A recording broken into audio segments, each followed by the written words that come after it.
From just playing around with examples, we see that if you want to find the derivative of some function inside of another function, the composition of the functions f and g, you do so by taking the derivative of the outside function, leaving the inside function the same, and then multiplying that by the derivative of the inside function.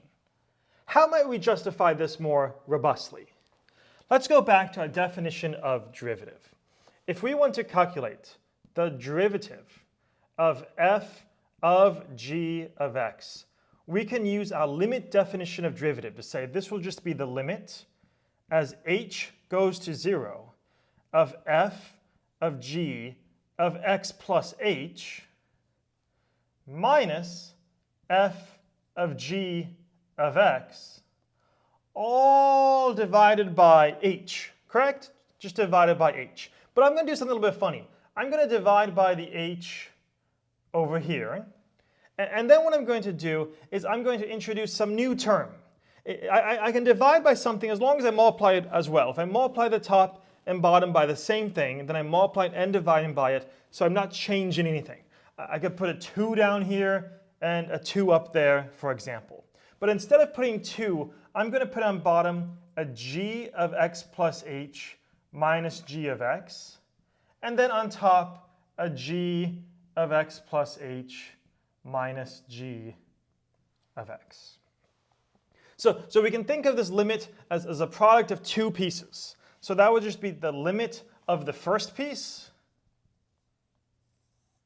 times the limit of the second piece. The second piece being g of x plus h minus g of x all over h. Now, for this first piece, let me make one more modification to it. What I'm going to do is introduce some new variable.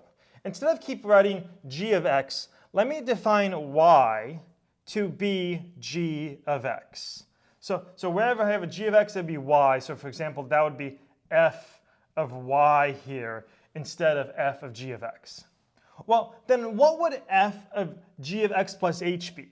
Well, g of x plus h isn't y, but you can think as long as g is a nice continuous function, if you just plug in a small h, then g of x plus h should be really close to what g of x was, just a little bit different.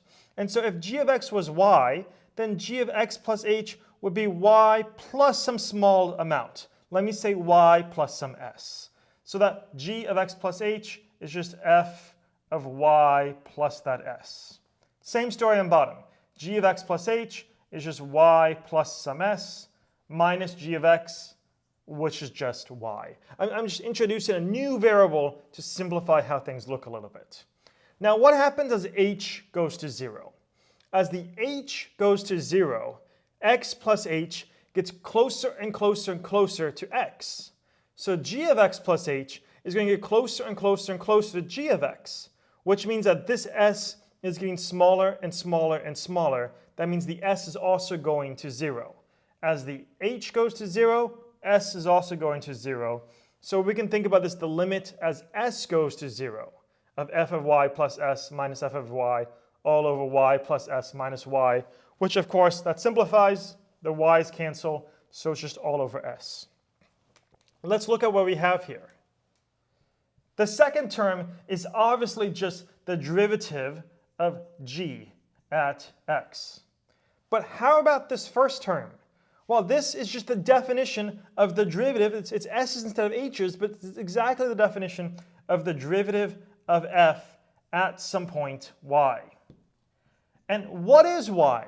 Y is just equal to g of x. So we have here, it's f, the derivative of f at g of x times the derivative of g. Notice this is exactly the chain rule we started out with. Take the derivative of the outside function, leave the inside the same, times the derivative of the inside function.